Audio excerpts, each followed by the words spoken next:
Irmãos, hoje eu vou falar o seguinte tema: perto dos olhos, longe do coração. Eu queria que vocês abrissem as suas Bíblias lá em Mateus 14.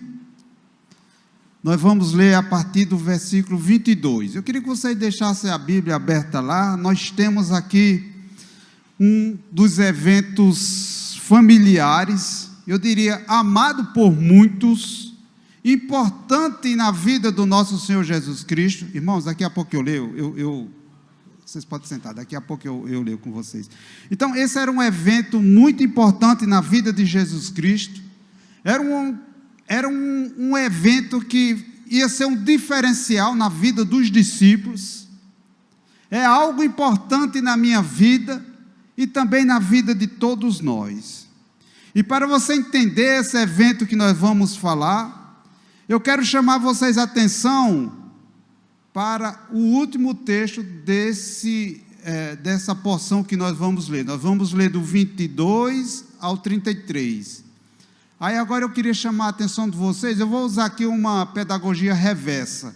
Eu vou lá para o final, para a conclusão, e depois a gente vem para o início. Versículo 33, acompanhem comigo. Esse é o versículo-chave. Então os que estavam no barco vieram e adoraram, dizendo: em verdade, tu és o Filho de Deus. Meus queridos, eu acho que algo aqui extraordinário aconteceu, algo que foi tão marcante na vida dos discípulos, porque isso não foi só um momento. No dia seguinte, Jesus Cristo, quando está lá no mar da Galileia, Jesus Cristo está lá falando para as pessoas. Mais uma vez a multidão está querendo pegar um rango grátis, e Pedro vai lá e diz, lá João 6,70, Pedro vai e diz: cremos e temos certeza de que tu és o Cristo, o Filho do Deus vivo. Meus queridos, essa aqui é a maior descoberta que nós podemos fazer, que Jesus Cristo é o Filho do Deus vivo. O Pai já tinha manifestado isso no batismo de Jesus Cristo. O próprio demônio já tinha deixado claro isso lá no Mar Oriental. E os discípulos ainda não tinham tido essa experiência de chegar e dizer isso. É a primeira vez que os discípulos proclamam que Jesus Cristo é o Filho do Deus vivo.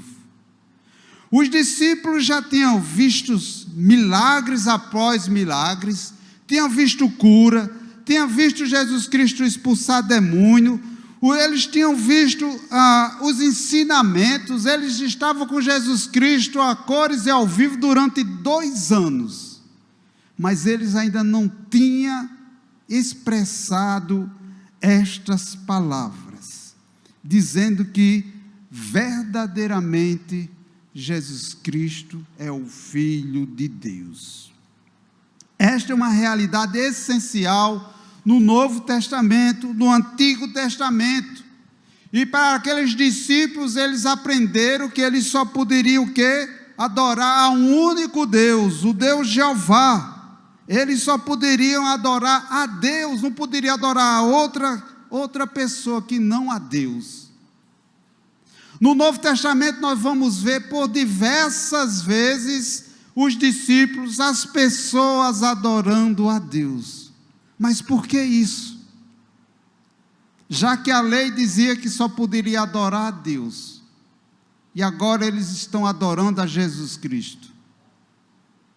Só tem uma explicação, meus amados, que Jesus Cristo é o próprio Deus. Eles adoraram no versículo 33, porque estava claro para eles, eles tinham direito de declarar que Jesus Cristo de fato era o Filho de Deus. E eles tiveram essa certeza após o que aconteceu neste evento. Isso era um passo muito importante na vida dos discípulos, porque os discípulos, eu diria para vocês, eram era a chave do reino de Deus. É porque os discípulos, eles eram que iam anunciar o evangelho, eles eram que iam propagar toda a palavra de Deus, e para eles tinham que ter a certeza da verdadeira identidade do rei que eles defendiam, que Jesus Cristo era o Filho de Deus. Meus irmãos, esse era um passo importante na vida dos discípulos, e eu posso dizer que isso é algo importante nas nossas vidas. Esse texto vai nos falar de amor, esse texto nos vai falar de esperança, esse texto nos vai falar do poder de Cristo, e como cristãos nós temos que ter a clara convicção disso. Na nossa vida nós vamos passar por dificuldades, nós vamos entrar em lugares onde a nossa fé vai ser pouca e pequena, nós tememos que Deus não vai estar lá conosco, e nós perguntamos, como é que nós vamos sair disso?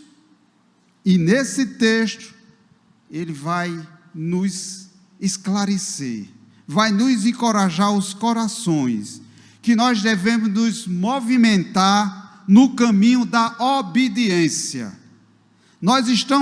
Se nós estamos andando no caminho da obediência, nós estamos debaixo da proteção de Deus, porque Deus cuida dos seus. Agora, João Batista tinha feito uma pergunta bem interessante, momentos antes dessa passagem. João Batista diz: és tu aquele que vem, ou devemos esperar por outro? Meus irmãos, essa era uma pergunta que estava na boca de todo mundo. Uns diziam, não, esse é Elias. Outros diziam, não, esse é Jeremias. Outros diziam, não, esse é um profeta que vem. E nós vemos que este último evento aqui, que nós acabamos de falar, nós vamos ver que Jesus Cristo veio com todas essas características de um verdadeiro Filho de Deus.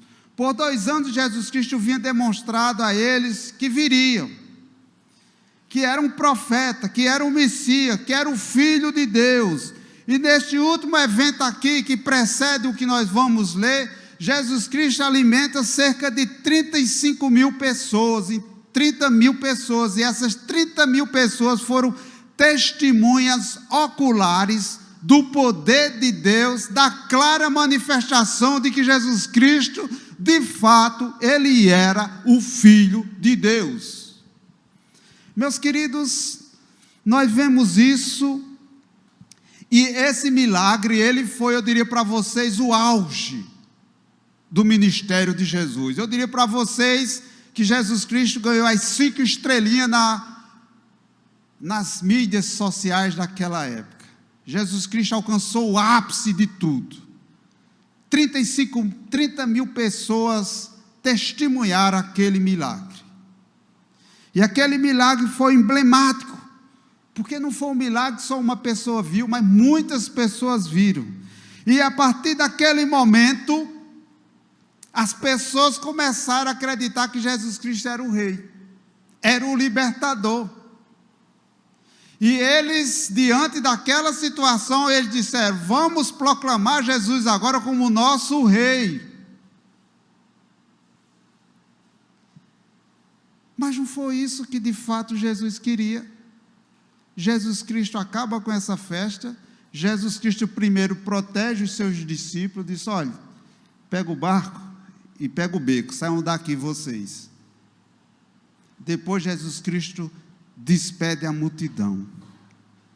Aquela multidão, meus amados, meus queridos, eles queriam um rei que alimentasse, eles queriam um rei que curasse, eles queriam um rei que lutasse contra o Império Romano, que fosse ao encontro de toda a dinastia lá de Herodes. Eles não queriam ter um relacionamento íntimo com Jesus, a questão deles era superficial. A multidão tinha fins políticos, eles queriam, sabe o que eles queriam de fato, meus amados? Eles queriam comida grátis. Onde Jesus Cristo estava, eles queriam estar. Agora Jesus Cristo dando comida de grátis aí, né? Melhor que esse programa do governo de R$1 que você come naqueles restaurantes populares. Então, o que eles estavam querendo? Eles estavam querendo exatamente isso. E Jesus Cristo não gostou dessa atitude. Jesus Cristo, quando viu aquela cena, Jesus Cristo despede a multidão, compele os discípulos a se afastar daquele povo e sobe ao monte para orar. E na manhã seguinte, Jesus Cristo novamente está lá, e as pessoas estão querendo o quê? Almoço grátis. E Jesus Cristo vai lá e diz: vocês me procuram porque não se importa comigo, não porque vocês acreditam no que eu digo, mas porque vocês querem comer de graça novamente. Aquele povo queria, de fato, era sobreviver. Eles queriam um rei para libertar do Império Romano. Mas o reino que Jesus Cristo veio trazer não era esse. O evangelho que Jesus Cristo veio trazer não é esse evangelho de prosperidade, de onde você está com Jesus, você vai ter comida, você vai ter carro do ano, você vai ter mansão, você vai ter todos os bens espirituais, materiais. Mas Jesus Cristo não veio com essa finalidade. E na manhã seguinte, Jesus Cristo, depois desse evento aqui, dele andando sobre as águas, novamente, Jesus Cristo agora começa, ele estava no clímax, e agora Jesus Cristo começa a trazer de fato o evangelho, a teologia que ele de fato queria que os seus discípulos e que aquela multidão e que o povo e que nós hoje entendêssemos. E Jesus Cristo vai dizer o seguinte: a única refeição que vocês vão conseguir de mim, vocês vão ter que comer da minha carne e beber do meu sangue. Essa é a teologia que Jesus Cristo traz. Jesus Cristo, quando começa a trazer essa nova mensagem acerca do que ele queria fazer e não do que eles estavam pensando fazer, quando Jesus Cristo começa a trazer uma doutrina mais de substância, um a um foram saindo. Daqui a pouco Jesus Cristo olha assim para os seus discípulos e diz: o que é que vocês estão fazendo aqui? Por que não pegaram o beco junto com eles? E Pedro está lá em João 6, meus amados, que é um texto paralelo a esse que nós estamos estudando. E Pedro vai e diz: para onde iremos, se só tu tens palavra de vida eterna, e nós cremos e temos certeza de que tu és o Filho do Deus vivo. Meus amados, vocês entenderam a importância desse evento na vida dos discípulos? Eles tinham uma visão também parecida com a do povo. A despeito dele estar com Jesus, ouvindo as palavras de Jesus, mas a visão que eles tinham do reino era outra. Mas a partir desse momento que Jesus Cristo opera esse milagre na vida dos discípulos, que Jesus Cristo trata particularmente com os 12, eles disseram: para onde nós iremos, Senhor, se só tu tens palavra de vida eterna? Nós verdadeiramente, nós sabemos que tu és o Filho do Deus vivo. E amado, Jesus Cristo alimenta aquela multidão, e Jesus Cristo agora vai tratar com seus discípulos particularmente. E aqui toda essa importância que nós vamos ver, que essa passagem tem na vida dos discípulos de Jesus Cristo. Vamos ler comigo agora, meus amados, a partir do versículo 22 de Mateus 14, eu creio que já está todo mundo com a Bíblia aberta, um texto muito conhecido, eu creio que vocês já devem ter lido para os filhos de vocês que são filhos já ouviram dos vossos pais, já ouviram aqui na igreja, já ouviram várias mensagens com esse texto. Mas eu quero trazer aqui esse texto com uma perspectiva diferente. Talvez você ainda não tenha visto essa perspectiva. Logo a seguir, compeliu Jesus os discípulos a embarcar e passar diante dele para o outro lado, enquanto ele despedia a multidão. E, despedidas as multidões, subiu ao monte, a fim de orar sozinho. Em caindo a tarde, lá estava ele só. Entretanto, o barco já estava longe, a muitos estádios da terra. Segundo a perspectiva do evangelista João, ele estava a cerca de 6 quilômetros já. E o barco estava açoitado pelas ondas, porque o vento era contrário. Na quarta vigília da noite, meus amados, para vocês não perderem o time, a quarta vigília de 3 da manhã a 6 do dia. Jesus foi ter com ele andando sobre o mar. E os discípulos, ao verem andando sobre as águas, ficaram aterrados, ou ficaram com medo, amedrontados, e exclamava: é um fantasma. E tomado pelos medos, gritaram. Gente, pense numa cena, 12 machos em cima de um barco gritando. Vocês já imaginaram isso? Com medo de quê? Se fosse lá em Brejo Santo, com medo de alma. Mas Jesus imediatamente lhe disse: tende bom ânimo, sou eu, não temas. Respondendo-lhe Pedro, só esse texto aqui, meus amados, esse texto aqui, essa história que está narrada em Marcos, Mateus e João, mas só Mateus traz esse detalhe aqui. E respondeu-lhe Pedro e disse: se és tu, Senhor, manda ir ter contigo por sobre as águas. E ele disse: vem, Pedro. Descendo do barco, andou sobre as águas. Ei, Pedro andou, viu? Ele não se afogou de cara não, ele ainda deu uns passozinhos, viu? Ele andou sobre as águas e foi ter com Jesus. Reparando, porém, o grande problema é esse porém, né? Na força do vento, teve medo, e começando a submergir, gritou: salva-me, Senhor. E prontamente Jesus estendeu a mão, tomou-lhe e disse: homem de pequena fé, por que duvidastes? E subindo ambos para o barco, Jesus e Pedro, cessou o vento. E os que estavam no barco adoraram, dizendo: verdadeiramente és tu o Filho de Deus. Vocês entenderam aqui por qual o motivo da adoração? Eu comecei pelo final para que vocês pudessem entender a grandeza que tem nesse relato, o grande registro, a grande confirmação de Cristo, que levou os discípulos a adorá-lo verdadeiramente. E eles disseram: Senhor, nós acreditamos que de fato tu és o Filho de Deus. Meus amados, eu vou trazer aqui para vocês 5 aspectos da natureza divina manifestada neste evento. Eles adoraram em primeiro lugar porque eles sabiam que ele era o Filho de Deus, com base na autoridade divina que Jesus Cristo tinha.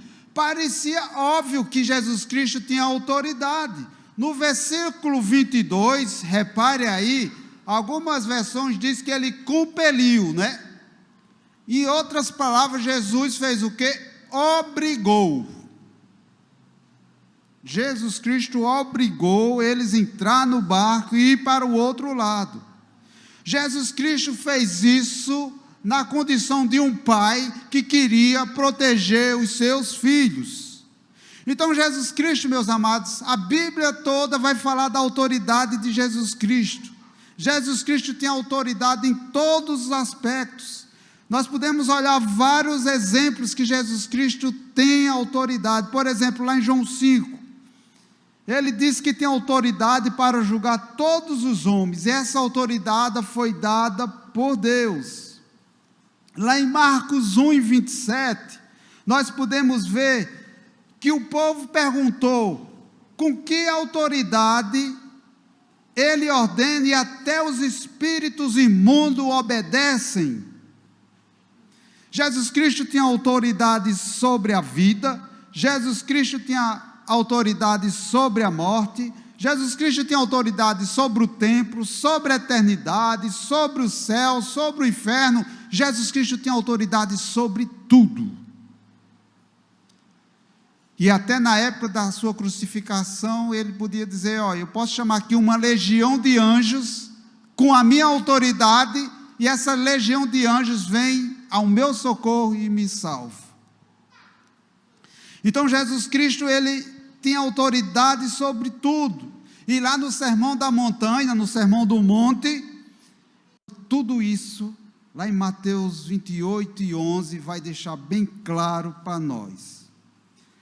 Toda autoridade me foi dada no céu e na terra.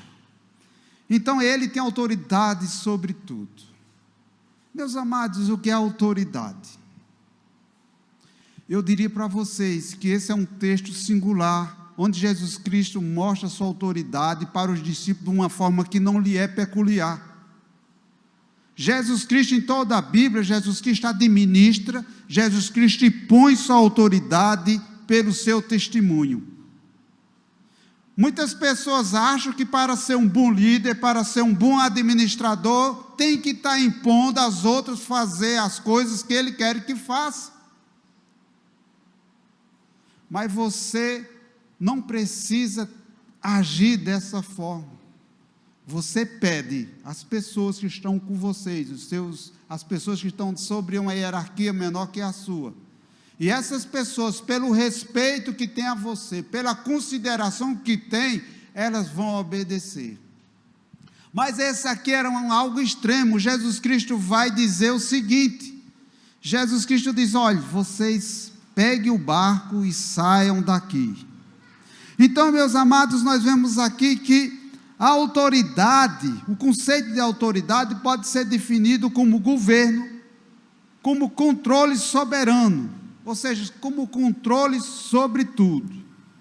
E o Senhor os mandou embora, mas eles não quiseram ir. Meus amados, fala sério. Os discípulos deveriam estar imaginando, veja só, todo mundo agora quer fazer Jesus Cristo rei. Não era a multidão não queria fazer, popularidade de Jesus Cristo lá em cima, o Ibope quase 90%, 100%. Os discípulos disseram, agora que a coisa está ficando boa, Jesus Cristo vai e acaba a nossa festa, manda que a gente deixe o povo, a gente podia estar lá naquela festa, todo mundo batendo nas costas, todo mundo se alegrando com aquele fato. Mas Jesus Cristo vai e diz, olha, saiam daqui e vão para o outro lado. Então, nós vemos aqui, meus amados, que Jesus Cristo aqui, talvez ele enfrenta algo similar àquela provação que o diabo fez. Aquela provação que o diabo fez, a tentação parecida com o terceiro aspecto da tentação de Satanás, que está disposta lá em Mateus 4. Quando Satanás mostrou todo o reino do mundo e disse, se tu quiseres, isso aqui vai ser teu. Eu acho que esse texto aqui é algo bem paralelo àquilo que Jesus Cristo estava vivendo.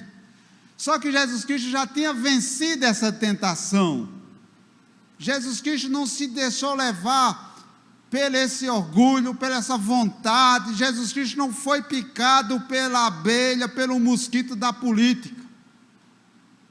Tem muitos cristãos que quando são picados pelo mosquito da política, acha que agora a vez de trabalhar no reino de Deus é a partir da política. Jesus Cristo não quis se envolver com isso.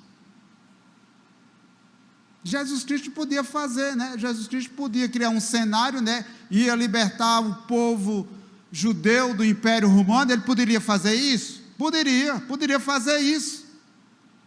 Jesus Cristo poderia fazer isso e depois criar uma história para que ele fosse crucificado e morresse por nós. Poderia, mas não foi isso que ele veio. Ele não veio contrariar o que a Bíblia, que os profetas e a promessa que Deus fez lá em Gênesis 3:15. Mas as pessoas têm essa visão desfocada do que de fato era o que Jesus ia fazer. Então ele despediu a multidão e foi orar. Gente, aí eu tive uma curiosidade tão grande de saber que raio que Jesus Cristo foi orar. Ele foi orar pelo quê? Subiu para o monte, subiu sozinho, ficou lá até quase meia-noite orando. Pelo quê? Irmão, lá em João 17 vai dar essa resposta para nós. Onde depois de ter orado por si mesmo e depois ter exaltado o Pai em suas orações, passou a maior parte do tempo orando pelos seus. Então Jesus Cristo foi ali para o monte, porque Jesus Cristo sabia as dificuldades que aqueles apóstolos que tinham a chave do reino, que eles iam enfrentar. E Jesus Cristo vai ali exatamente orar pelos seus. Nós vemos aqui a sua autoridade, porque Jesus Cristo comanda a multidão, Jesus Cristo comanda os discípulos. A sua autoridade é chamada de uma autoridade revestida de um cuidado protetor de um pai. E não era de se admirar de que aqueles discípulos entendessem a autoridade que Jesus Cristo tinha. Meus amados, em segundo lugar, nós vemos aqui revelado o seu conhecimento divino. Eu amo essa parte aqui, lá no versículo 24, o barco já estava consideravelmente distante, fustigado pelas ondas, soprado pelo vento, e esse vento era um vento contrário à direção do barco. Agora, você pode analisar comigo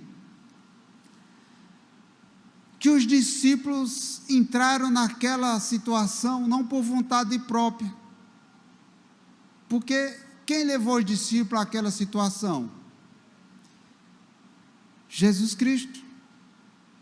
Então os discípulos obedeceram de fato a Jesus Cristo. Então eles lutaram contra aquela tempestade, e a gente vê aqui que os ventos eram o quê? Contrários. Bom, gente, pensa bem aí. Se o vento é contrário, eu estou numa tempestade com um barco à vela, o que é que eu tenho que fazer? Vento a bombordo. Vira a vela e vou em frente e saio da tempestade. Mas eles obedeceram a Jesus Cristo e eles foram para onde Jesus Cristo tinha mandado. Então eles estavam confusos, desiludidos, chateados, questionando por que Jesus Cristo fez aquilo com eles, por que Jesus Cristo não deixou eles lá junto com a multidão para gozar aqueles louros de toda a fama que Jesus Cristo estava tendo diante daquela situação. E aqueles estavam angustiados.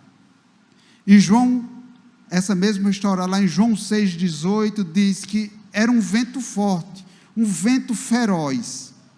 Eles estavam sendo atormentados, eles estavam passando uma noite terrível. Eles estavam diante de uma situação que eles não deram conta.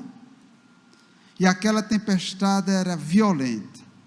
E o pior de tudo, como nós acabamos de cantar aqui agora há pouco, Jesus Cristo não estava no barco com eles. A última vez que eles enfrentaram uma tempestade, meus amados, o que acontece? Jesus Cristo estava onde? Estava com eles no barco. Jesus Cristo estava dormindo. Era muito fácil. O que eles tinham que fazer? Ir lá acordar Jesus, e eles assim o fizeram. Jesus acordou e a tempestade, o mar se acalmou. Então, enquanto os seus discípulos estavam esbofeteados, aquelas ondas, aquela tormenta jogando ele contra a tempestade, e calmamente Jesus Cristo está lá orando lá no monte. Ele sabe de tudo que está acontecendo. Jesus Cristo está a quilômetros. E na quarta vigília da noite, como diz no versículo 25, na quarta vigília da noite, Jesus Cristo foi ter com eles andando sobre o mar. E aqui a gente vê que Jesus Cristo não chegou com alarido. Jesus Cristo chegou calmo. Apenas disse, ele foi andando sobre o mar. Meus amados, parece estranho, né? Pense no milagre que a gente não ouviu falar, né? Eu já vi falar de gente que ressuscitou, de gente que quebrou o pescoço e o pescoço foi emendado. Eu já vi aqui um pastor aqui nessa igreja dizendo que o irmão foi espedaçado e um irmão orou e saiu juntando. Mas eu nunca vi dizer um milagre que alguém saiu andando no mar. Eu já vi alguns ilusionistas falando disso. Mas isso era um milagre que era diferencial. Era diferencial na vida dos discípulos. Era tão avassalador aquela situação que Jesus Cristo vem a propósito e ele sabia onde exatamente os discípulos estavam. O texto não fala que Jesus Cristo saiu procurando eles, onde é que eles estavam, não. Jesus Cristo sabia exatamente onde ele estava. Meus amados, não importa onde você esteja, Jesus Cristo tem um conhecimento divino. Ele sabe tudo. Ele vê no escuro, ele vê no claro, ele vê de todas as formas. Lá no Salmo 139 vai nos dizer, o salmista vai dizer, constatei que nem as mais densas trevas são escuras para o teu olhar, pois a noite brilhará como meio-dia, porquanto para ti as trevas são luz. Meus amados, a escuridão não é barreira, a distância não é barreira para o conhecimento do Filho de Deus. Ele sabe onde nós estamos, Ele sabe as nossas angústias, Ele sabe as circunstâncias e na hora certa Ele vem ao nosso encontro. Aqueles discípulos passaram a noite toda com grande ansiedade, com medo. Eles esperavam que Jesus Cristo viesse, mas Jesus Cristo, diante daquela situação, deixou eles esperando por cerca de 6 horas, lutando contra a vida. Mas Jesus Cristo queria dar uma lição a eles. Meus amados, eu quero que você perceba aqui uma coisa. Se você nunca teve uma tempestade na vida, você nunca vai saber lidar com tempestade. Meus amados, eu enfrentei alguns lutos na minha família, e talvez até na minha pequena falta de fé, e às vezes ficava questionando por que aquilo estava acontecendo. Morreu uma tia minha no meio de um retiro, e a gente sai do retiro para enterrar a nossa tia, acaba o retiro, acaba tudo, e depois eu fiquei pensando, talvez Deus estivesse preparando lutos na nossa vida, porque todos nós vamos fazer isso. Talvez Deus quisesse me testar. Nessa pandemia, meus amados, eu fiz três sepultamentos nessa igreja. Coincidentemente, o pastor Davi não estava aqui, e eu que tive que assumir isso, lidar com as pessoas enlutadas, trazer palavra de consolo nesses momentos difíceis. Meus amados, então, eles passaram a noite toda com ansiedade, com medo, esperando chegar alguma coisa, mas Jesus Cristo demorou. Então, eu queria que você aprendesse que você nunca realmente entenda o poder de Deus até que você esteja exausto diante de uma situação. Essa semana, na terça-feira, passou um filme na sessão da tarde. Eu achei até estranho, né, passar esse tipo de filme na sessão da tarde. Uma questão de fé. Eu não sei se vocês assistiram esse filme. Um filme tremendo, meus irmãos. Muito bom. Eu até desconfiei porque esse filme estava passando na sessão da tarde. E teve uma cena lá de quando o pastor, o filho dele é acidentado, e ele pega na mão do filho lá e começa a orar a Deus, pedir para que o filho dê um sinal de que de fato vai voltar à vida. E eu, diante daquela situação, eu aprendi o que eu passei numa sala de UTI. por 15 dias, todo dia pegando na mão de mãe, para ver se tem algum sinal de vida, e aquele corpo frio, não mexia nada. E eu pude perceber que muitas vezes Deus nos leva a lugares extremos, para que nós possamos aprender, muitas vezes na dor, muitas vezes no sofrimento, para que nós possamos ter o verdadeiro caráter de Deus diante das situações. Jesus Cristo simplesmente, meus queridos, ele não estava lá no monte orando, ele podia orar para que Deus guardasse na viagem, ou seja, nenhuma tempestade alcançasse eles.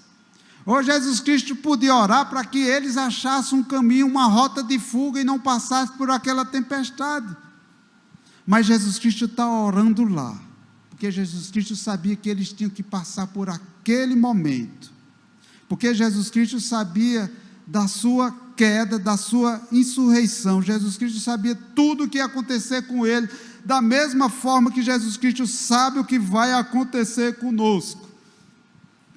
Vamos passar aqui na história de Abraão. Abraão está lá com Isaac para ser sacrificado, com um punhal na mão, e na hora que Abraão pega o punhal e vai cravar no peito de seu filho para oferecer o filho como sacrifício ao Senhor, na hora que ele vai descendo, um anjo grita, diz, para Abraão, não faça isso com o rapaz, pois eu sei que tu temes a Deus, porque tu não negaste o teu filho, o teu único filho.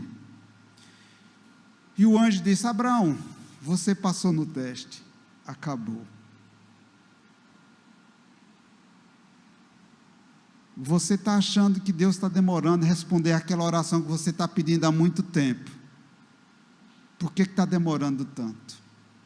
Eu queria dizer para vocês que Deus tem um conhecimento, e no tempo certo, Ele vai trazer a resposta.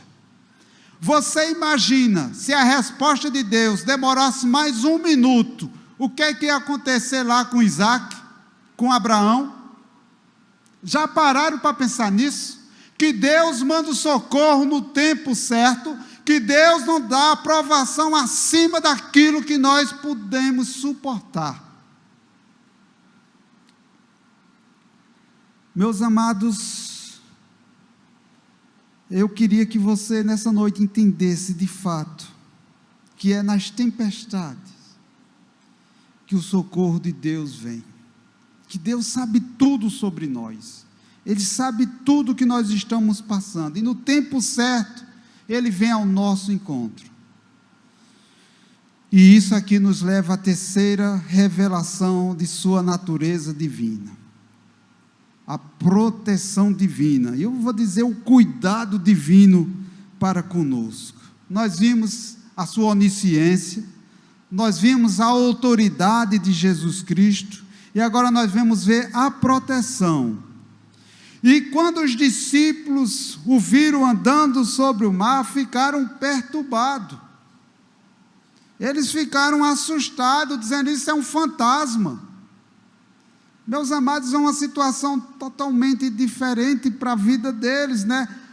Eles estavam extremamente exaustos, cansados, lutando, eu imagino que já estava para entregar os pontos, e de repente, o que eles veem? O socorro, eles veem o quê? Um fantasma. Às vezes as lutas, às vezes as dificuldades ofuscam a nossa visão, e nós não conseguimos ver o auxílio de Deus. A gente muitas vezes quer que as dificuldades que nós estamos passando, Deus venha e resolva no passe de mágica. Quando Deus usa os seus, Deus usa as circunstâncias para que você vença as dificuldades. Então, meus amados, nós vemos aqui que eles ficaram perturbados. Esse perturbado, gente, do verbo substantivado ataché.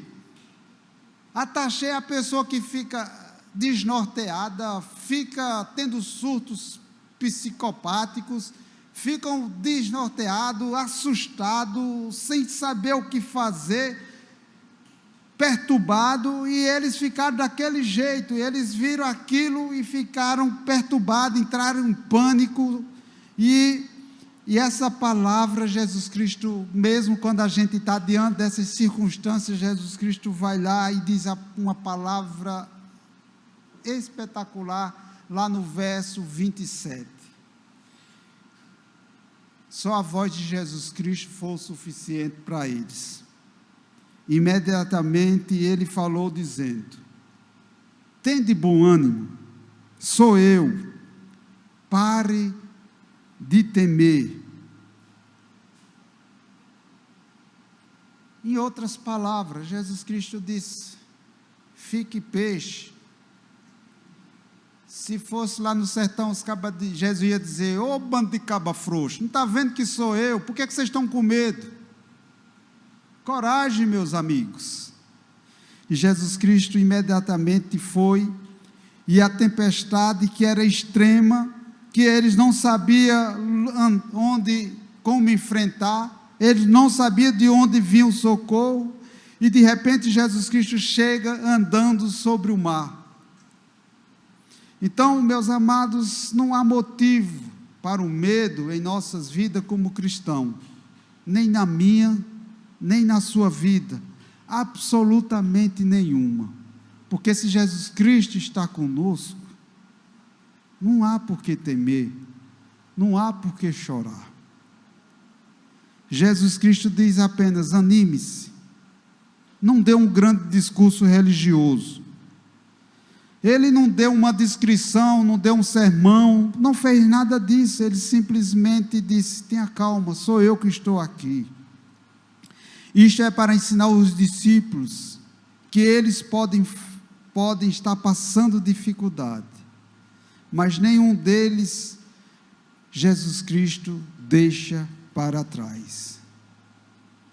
Isso tudo é para nos ensinar que as pessoas não devem andar sobre as águas. Jesus Cristo aqui, meus queridos, não estava querendo abrir uma escola de como andar sobre as águas. Jesus Cristo aqui queria mostrar aos discípulos que em situações extremas, situações difíceis, não tem por que temer, porque Jesus Cristo está lá para responder e atender às suas necessidades. A vida, meus amados, é tempestuosa, nós sabemos disso.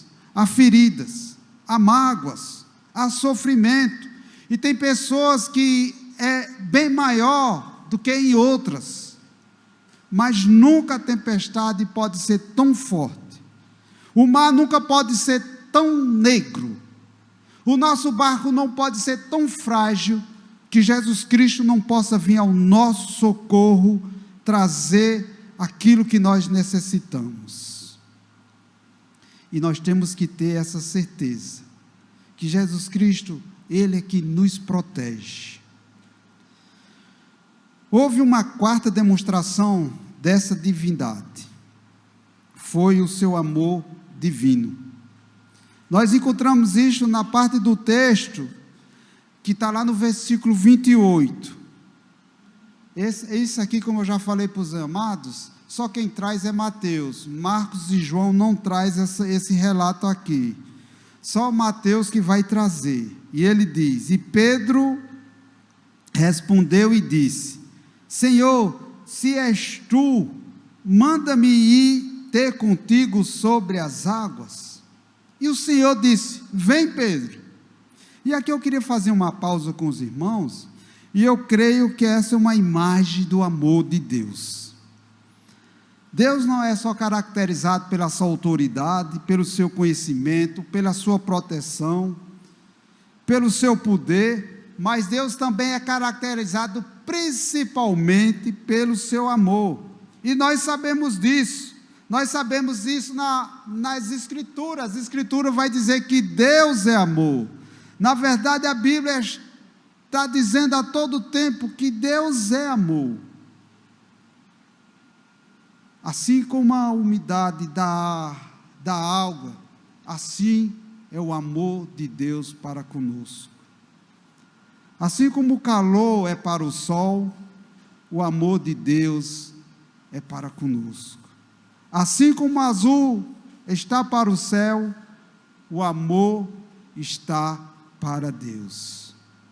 A maior prova desse amor, meus queridos amados, está lá em João 3,16. Porque Deus amou a todos nós de tal maneira que deu o seu único Filho, para que nós tivéssemos vida e vida eterna. Alguns teólogos analisam a postura de Pedro. Vamos analisar aqui. Aquela tempestade, o vento contrário, as ondas sovando no barco, o barco quase que naufragando, e Pedro diz: Senhor, se de fato é o Senhor, eu quero ir até onde o Senhor está. Alguém pode pensar, Pedro era um presunçoso. Se fosse lá em Breite Santo, ia dizer, Pedro é um amostrado. Uma situação dessa que Pedro quer sair andando pelas águas. Da outra vez, o foi que eles fizeram quando estava na tempestade? Acordaram Jesus, socorra aí que o bicho está pegando por aqui, a gente vai morrer tudinho. Mas Pedro tem outra atitude. Pedro disse, Jesus, eu quero ir para perto do Senhor. E Jesus Cristo disse, vem Pedro.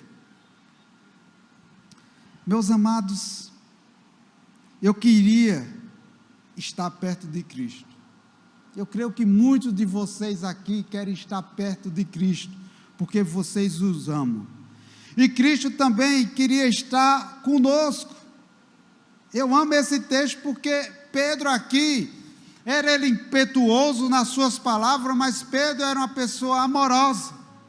Ele gostava de estar onde Jesus estivesse. Pedro era o primeiro dos apóstolos em tudo. Muitas vezes você está numa classe, né? E tem um aluno que se destaca, e você já tem uma algeriza para aquele aluno lá, né? Aí aquele aluno aqui só quer ser o CDF, é isso, é aquilo, chama a atenção de todo mundo, né? Aí, Pedro era daquele jeito, Pedro era o primeiro em tudo. Tinha alguma coisa, Pedro está lá. Pedro chegou ao ponto de querer postergar a crucificação de Jesus Cristo, que já estava determinada há mais de 4.000 anos atrás, de 2.000 anos atrás. Aí Jesus disse, vai para trás de mim, Satanás. Algumas pessoas juntam tudo isso para dizer que Pedro era presunçoso. Meus amados, mas aqui tem um texto que deixa bem claro que a atitude de Pedro era atitude de amor, de estar perto daquele de quem ele amava. Pedro sabia que Jesus Cristo tinha poder, que ele viu, e ele disse, Jesus, deixa eu ir até onde tu estás, e Jesus Cristo, vem Pedro, e Pedro foi. O versículo 29 vai responder de fato essas teologias baratas que tem por aí. Veja o versículo 29. E aqui está a afirmação da atitude de Pedro. Jesus Cristo disse o quê? Vem. Aí eu pergunto a você, você acha que Jesus Cristo ia convidar alguém para fazer um ato pecaminoso, de exibicionismo, de presunção? Vocês acham que Jesus Cristo ia alimentar esse tipo de pecado na vida de Pedro? Entende? O que tem aqui é amor. Amor de um pai que chama o filho, mesmo sabendo que o filho é fraco na fé, que tem suas deficiências, mas Jesus Cristo vai lá e diz, vem. Eu lembro de um fato muito marcante da minha vida, e a Aurélia estava comigo nesse momento. A gente às vezes ia lá para casa, todo domingo à tarde, aí a Aurélia, eu tinha Thalita e a Aurélia só tinha Thaís. E elas pequenas, 2, 3 anos, e a gente botava na mureta lá de Tijerniel, em cima da pampa, e as meninas, a puia era para quem pulasse mais longe. Só que do outro lado, quem estava lá? Eu e a Aurélia para segurar. E vocês acham por que as meninas pulavam? Exatamente. Porque elas confiavam em nós. E por que a gente permitia que as meninas fizessem isso, mesmo sabendo do perigo? Porque nós sabíamos que nós estávamos lá com os braços abertos para segurar. Meus amados, essa história é marcante. Ela é uma lição muito interessante para nós. Nós vemos aqui que Pedro não contou conversa, desceu do barco e foi caminhando até Jesus. Eu quero dizer que ele estava andando sobre as águas, mas o vento, as ondas, e o versículo 30 vai nos dizer: quando ele viu o vento, teve medo e começou a afundar. E gritou dizendo: Senhor, salva-me. Ele queria estar onde Jesus estava. A sua fé tirou do barco, mas ele entrou numa situação diferente. Ele entrou numa situação totalmente diferente daquela situação que ele estava no barco. A tempestade, meus amados, em nossas vidas, elas vêm. Tiago vai nos dizer que a prova da sua fé está, em última análise, produzindo perfeição na sua vida. Veja que o Senhor nos leva aonde a nossa fé vai. Ele está lá onde a nossa fé termina. E quando nós começamos a afundar, Ele vai estender a mão e nos arrasta de onde nós estamos. E em vez disso, Deus vai tratar cada um de nós. Muitas vezes nós temos uma visão desfocada desse poder de Deus em nossas vidas. Nunca uma tempestade é tão forte, nunca uma noite é tão negra que Jesus não possa estar lá para nos abençoar. Aqueles discípulos vivenciaram tudo isso. Pedro começou a afogar. Jesus Cristo não foi dar uma lição de moral. Muitas vezes eu vejo aqui uma pedagogia totalmente desfocada dos pais na educação dos filhos. Muitas vezes os filhos estão numa situação difícil, uma situação de perigo, e o pai prefere passar em rosto, correr atrás, para depois, se sobrar a vida ainda, e tentar salvar a vida dos filhos, corrigir os filhos de uma situação difícil. Irmãos, tem hora na nossa vida que não tem negócio de sermão não, a gente tem que ir lá e estender a mão. Se Jesus quis fazer, você é um moleque travesso, porque você foi fazer isso, o Pedro tinha descido. Mas Jesus Cristo vai lá e nos puxa pela mão. Interessante que Jesus Cristo não estendeu a mão para Pedro. Jesus Cristo foi lá e puxou Pedro. E Jesus Cristo trouxe Pedro para o barco. Meus amados, aqui mostra o quanto o Senhor nos ama. Imediatamente Jesus estendeu a mão, segurou e disse: homem de pequena fé, por que duvidaste? Meus queridos, a fé não pode ser uma fé dúbia, a fé não pode ser uma fé duvidosa. A fé é a certeza daquilo que nós não vemos, e a convicção das coisas que nós um dia vamos experimentar, que está guardada para todos nós. Há um ponto final aqui, que eu só mencionei nessa passagem porque é muito óbvio, é o poder divino. No versículo 32 vai dizer que assim que ambos entraram no barco, foi que aconteceu com a tempestade? Cessou. O outro texto lá de João vai dizer que num piscar de olhos eles chegaram do outro lado. Alguém que diga que isso foi um segundo milagre. Eu não quero entrar nessa problemática aqui, mas quando Jesus Cristo entrou no barco, aquela tempestade cessou imediatamente. O texto nos diz que o barco estava instantaneamente na praia, logo em seguida. Estava no meio do mar, a tempestade parou e num piscar de olhos foi para a costa. É uma espécie de olhar especial que Deus tem para cada um de nós. Num piscar de olhos, Deus resolve aquilo que nos incomoda. Mas só que antes Deus quer tratar conosco. Deus quer, com esse texto, nos mostrar que a mensagem principal é essa, que nós devemos adorar. Deus demonstrou sua soberania, sua onisciência, seu cuidado, seu amor, seu poder divino. Mas uma coisa Deus queria deixar para nós, que nós devemos orar. Para finalizar, meus amados, eu vou trazer algumas aplicações para a nossa vida. A primeira delas é com relação à nossa incredulidade acerca de Jesus Cristo. O cerne do cristianismo, o âmago da fé que nós defendemos é reconhecer que Jesus Cristo é Deus.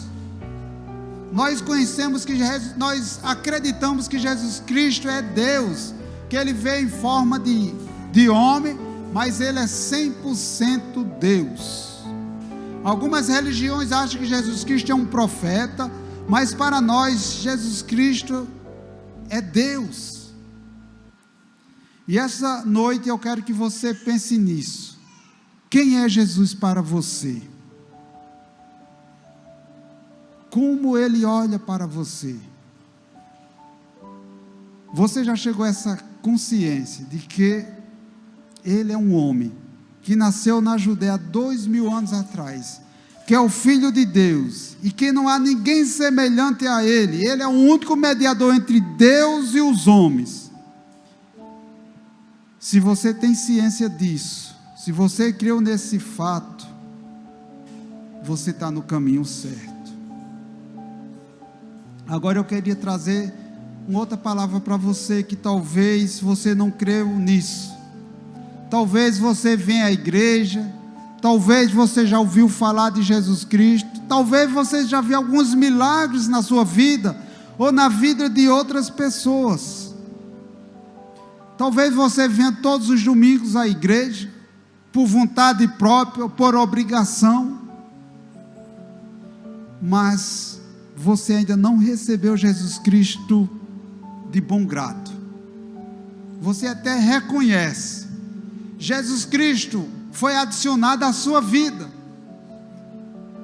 mas você ainda não se submete à vontade de Jesus Cristo.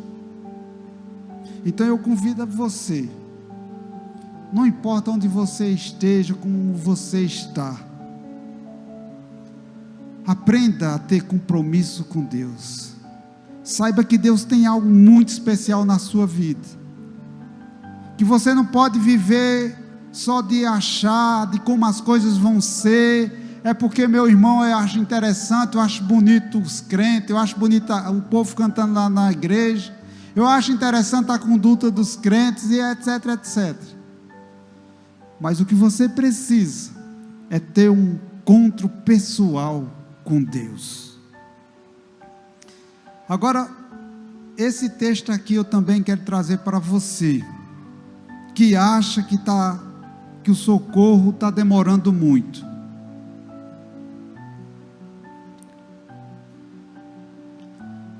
Que você acha que Deus poderia ter chegado mais rápido, mas que Deus está demorando em trazer a sua bênção. Ouça aqui as palavras de Jesus. Os discípulos, quando viram Jesus andando sobre a água, Jesus Cristo disse: sou eu. Em outras traduções diz: eu sou. Então Jesus Cristo era algo especial para aqueles discípulos. Aqueles discípulos estavam desesperados. lutando contra tudo e contra toda a natureza, a força da natureza, e eles não iam dar conta. Mas no momento certo, Jesus Cristo veio e tirou ele daquela tempestade. Aqui nós vemos, meus amados, que não há problemas, não há dificuldade. O que nós precisamos, com tudo isso que nós aprendemos aqui, é exercitar os nossos músculos da fé, a ter paciência, a ter humildade, que no tempo certo Deus vai chegar. Eu queria chamar o Ministério Louvor aqui para nós encerrarmos com aquele corinho. E eu queria que você, nessa noite, você recebeu um chamado de Deus para adorar, para dobrar o joelho, para se curvar diante dele. Todos aqueles que estavam no barco, depois desse fenômeno que aconteceu, eles estavam sobrecarregados com suas aflições, mas quando eles ouviram o poder de Deus, toda aquela cena daquele evento, eles chegaram e disseram: verdadeiramente, Tu és o Filho de Deus. Silmar, eu vou chamar o Ministério Louvor aqui na frente, para a gente finalizar. Silmar,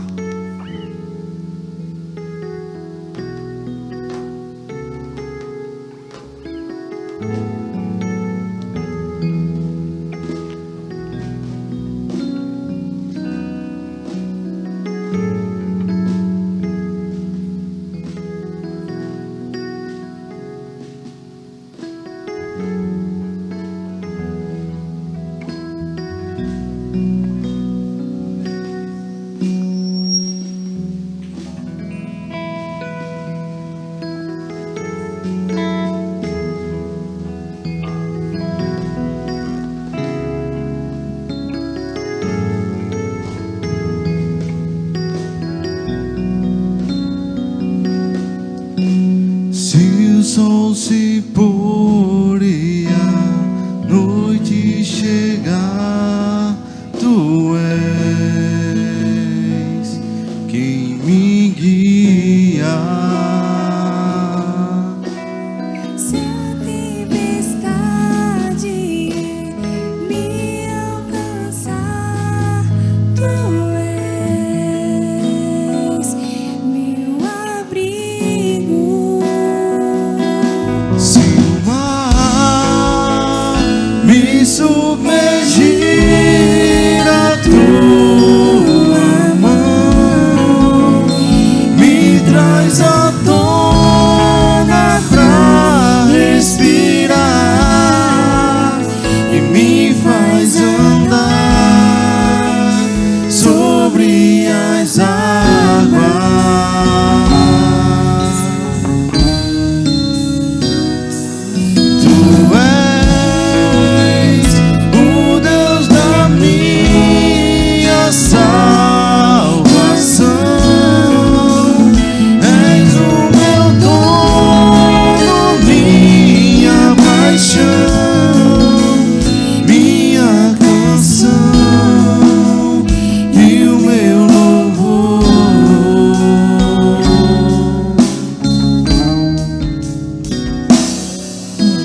Se o sol se pôr e a noite chegar, Tu és quem me guia. Se a tempestade me alcançar, Tu és Me submergir, a Tua mão me traz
agradecemos, nós agradecemos. Senhor, nós te oramos, Senhor.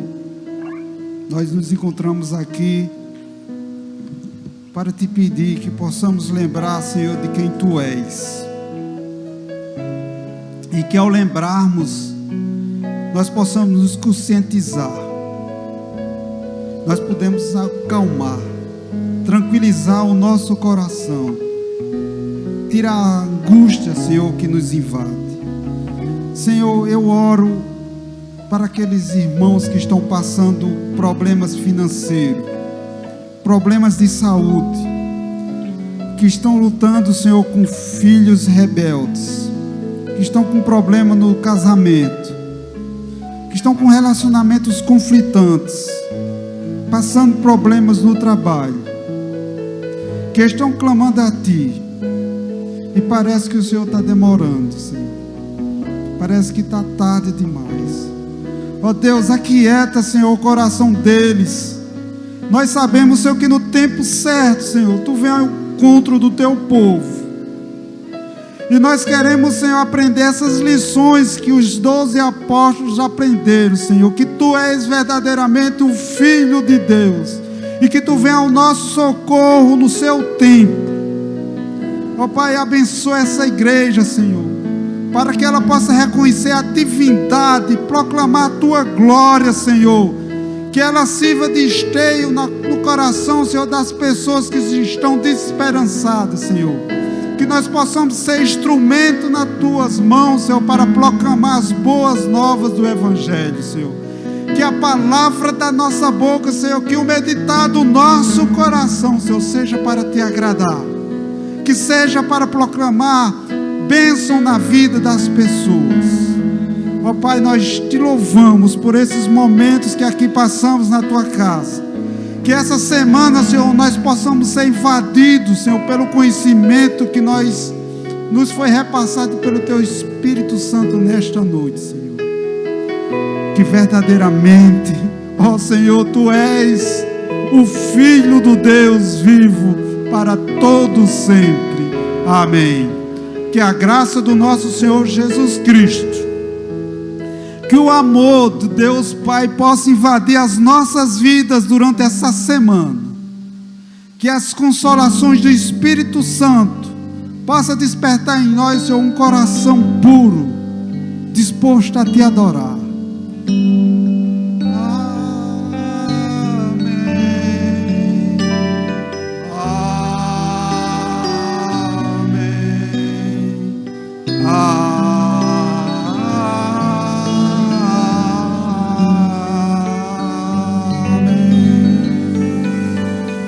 Vão em paz e que Deus abençoe.